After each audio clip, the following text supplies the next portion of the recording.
एक बार एक छोटे से शहर में एक लालची आदमी रहता था।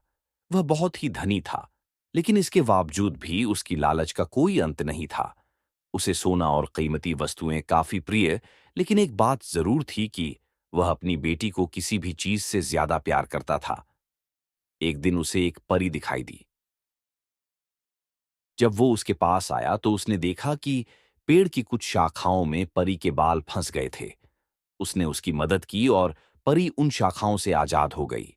लेकिन जैसे जैसे उसका लालच हावी हुआ, उसने महसूस किया कि उसके इस मदद के बदले में एक इच्छा मांगकर, उसकी मदद करके, वो आसानी से अमीर बन सकता है। ये सुनकर परी ने उसे एक इच्छा की पूर्ति करने का मौका भी दिया। ऐसे में उस लालची आदमी ने कहा कि जो कुछ मैं छूऊं वह सब सोना हो जाए। बदले में ये इच्छा को भी उस परी ने पूरी कर दी थी। जब उसकी इच्छा पूर्ण हो गई, तब वो लालची आदमी अपनी पत्नी और बेटी को अपनी इच्छा के बारे में बताने के लिए घर भागा। उसने हर समय पत्थरों और कंकड़ को छूते हुए और उन्हें सोने में परिवर्तित होते देखा, जिसे देखकर वो बहुत ही खुश भी हुआ। घर पहुंचते ही उसकी बेटी उसका अभिवादन करने के लिए दौड़ी। जैसे ही वह उसे अपनी बाहों में लेने के लिए नीचे झुका, वह एक सोने की मूर्ति में बदल गई। ये पूरी घटना अपने सामने देखते ही उसे अपनी गलती का एहसास हुआ।